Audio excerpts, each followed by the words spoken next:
Aujourd'hui, on va analyser la pratique professionnelle. Alors, je vais vous proposer une vidéo plus théorique, celle-ci, et après, je vous donnerai d'autres exemples. On ira avec un screencast, avec une petite vidéo, essayer de voir concrètement comment on peut faire une auto-évaluation avec nos outils que nous utilisons à la CPPAV. Alors, je commence tout de suite en vous expliquant qu'il y a deux manières différentes, mais qui se complètent de s'évaluer. C'est déjà ce qu'on appelle l'auto-évaluation. Déjà, c'est quoi? C'est par soi-même, on verra son intérêt. Et ensuite, on a aussi ce qu'on appelle la co-évaluation. Et elle se fait avec qui? Avec un professionnel.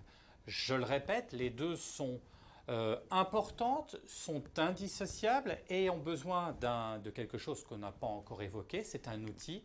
Cet outil, c'est une grille d'évaluation. Et verra en dernière partie de ce petit cours comment on crée cette grille d'évaluation. Alors, l'auto-évaluation, pour commencer, c'est un moyen de réfléchir objectivement et par soi-même sur son travail. Alors, des fois, vous avez quelques difficultés à dire, après tout, j'ai fait mon travail, comment je peux savoir si ce que j'ai fait, c'est bien ou pas? Alors justement, mon auto-évaluation, c'est un travail. Je fais mon travail, j'ai fait ensuite cette auto-évaluation. Je réfléchis donc à ce que je fais. Je m'informe aussi, je peux aller voir si ce qui est fait ou si ce que j'ai fait paraît bon, paraît bien. Et après, bien sûr, je cherche comment m'améliorer.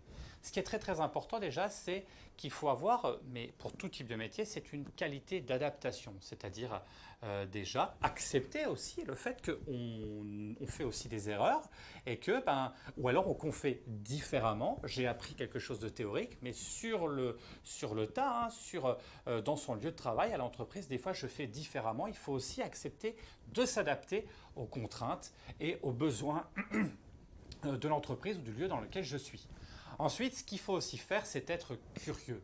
Et c'est actualiser en permanence ses connaissances pour être à jour aussi sur ce qu'on peut faire et sur les améliorations qu'on peut nous proposer. Voilà, donc ça c'est plutôt pour la partie auto-évaluation. Ensuite, on a ce qu'on appelle la co-évaluation. C'est un partage que l'on va avoir avec un professionnel, avec des professionnels également. Donc c'est un moyen de réfléchir objectivement aussi, mais là la différence c'est que c'est collectivement. On ne réfléchit pas que par soi-même, on va écouter aussi la vision des autres, particulièrement des professionnels, et eux ont l'expérience, et ça c'est très très important. Donc c'est s'enrichir par le partage de méthodes de travail, de conseils et surtout de ce qu'on appelle une phase réflexive et dynamique. Une phase réflexive, c'est quoi? Je viens de faire une action, je viens de faire une activité. Derrière, avec le professionnel, je vais réfléchir à ce que j'ai fait et je vais analyser ce que j'ai fait pour me dire, tiens, est-ce que c'est bien? Est-ce que je peux améliorer les choses? Ou est-ce que c'est parfait? Donc avec les professionnels, le professionnel, il prévoit les choses, ils agissent, ils mettent en commun, en gros, avec l'apprenant, ce qu'il y a eu, ce qui a été fait, on met en commun, on partage, on réfléchit ensemble, c'est cette phase réflexive, et on cherche aussi des axes d'amélioration.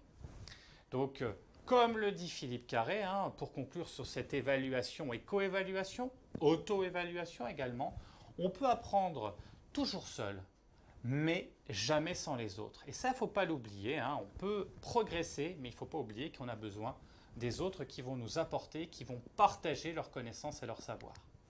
Je parlais tout à l'heure d'un outil indispensable, c'est ce qu'on appelle la grille d'évaluation. La grille d'évaluation va permettre d'analyser sa pratique professionnelle. Alors, elle peut être faite de manière simple, avec du papier. On va cocher les différents de la grille et les différents critères qu'on aura étudiés. Je vous donnerai des exemples de grilles et de critères pour voir comment et qu'est-ce qu'on met dans notre évaluation et dans notre grille d'évaluation. C'est important, donc ça, je vous mettrai ça plutôt par papier. Et qui sera téléchargeable en format PDF. Mais aussi, ce qu'on peut voir, c'est tout l'aspect numérique. La grille d'évaluation peut être numérique et l'avantage, c'est que là, on peut le faire en temps réel. Là aussi, je vous donnerai un exemple concret avec un exemple de nous, comment nous le pratiquons dans notre centre de formation avec Natipareo, qui permet une auto-évaluation et une évaluation, puisque les deux se font en même temps, numérique et en temps réel.